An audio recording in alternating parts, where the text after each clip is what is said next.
حضرت عبداللہ بن عمر رضی اللہ تعالیٰ عنہ اپنے دوستوں کے ساتھ کھانا کھانے میں مصروف تھے باہر پہاڑوں میں۔ آج بھی عرب ایسا کرتے ہیں، گھر سے کھانا تیار کیا اور باہر صحراؤں میں پہاڑوں میں لے کر وہاں بیٹھ کے کھانا کھاتے۔ تو کھانا کھا رہے تھے تو ایک چرواہا بکریاں لے کے گزرا، تو آپ کے دل میں اس کے لیے محبت پیدا ہوئی، تو اس کو بلا کے کہا کہ تم بھی ہمارے ساتھ بیٹھ کے 2 لقمے لے لو۔ اس نے معذرت کی۔ آپ نے پھر کہا نہیں، 2 لقمے آپ ہمارے ساتھ لے لیجئے۔ تو اس نے کہا کہ میرا روزہ ہے، میں روزے سے ہوں۔ تو حضرت عبداللہ خوش ہوئے کہ سخت گرمی اور سارا دن دھوپ میں بکریوں کے پیچھے روزہ رکھا ہوا ہے۔ آپ نے کہا کہ اگر ایک بکری تو ہمیں فروخت کر دے اور ہم ذبح کر کے اس کو تیار کر لیتے ہیں اور خود بھی کھائیں گے اور آپ بھی ہمارے ساتھ افطار کر لینا۔ اس نے کہا میں ان بکریوں کا مالک نہیں ہوں، میں چرواہا ہوں، یہ میرے آقا کی بکریاں ہیں اور میں بیچنے کا مجاز نہیں ہوں۔ بہت متاثر ہوئے عبداللہ ابن عمر رضی اللہ تعالیٰ عنہ۔ آپ نے اس کو مزید آزمانے کے لیے کہا کہ تو اپنے آقا سے کہہ دینا کہ بھیڑیا بکری اٹھا کے لے گیا تھا، تو ایک بکری ہمیں دے دے۔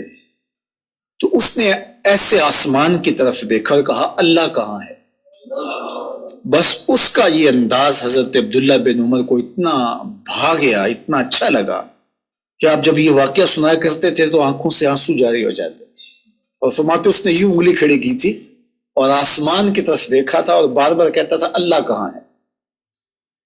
خیر آپ واپس شہر آئے، اس کے مالک کو تلاش کیا اور کہا کہ اس غلام کو اور بکریوں کو من چاہی قیمت کے ساتھ مجھے فروخت کر دو۔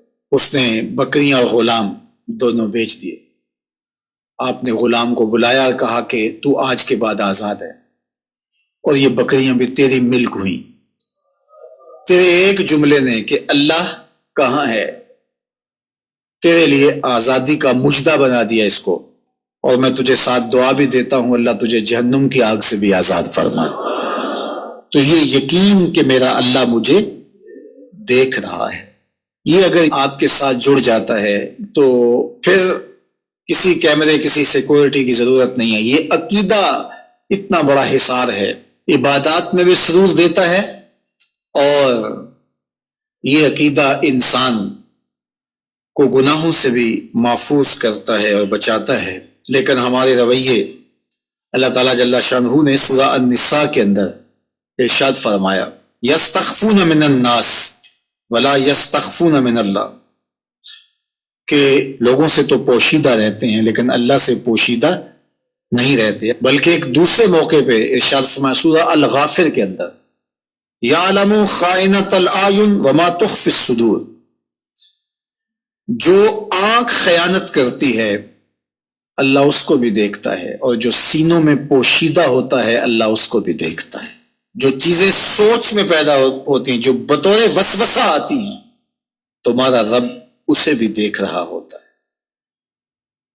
حضرت عمر بن عبدالعزیز رضی اللہ تعالی عنہ فرمایا کرتے تھے کہ اپنی خلوتوں کو پاک رکھو، اللہ تمہارے ظاہر کو ستھرا کر دے گا۔ جس شخص کی خلوت پاکیزہ ہوتی ہے، عفت معاب ہوتی ہے، تو اس کے چہرے پہ خاص قسم کا نور ہوتا ہے۔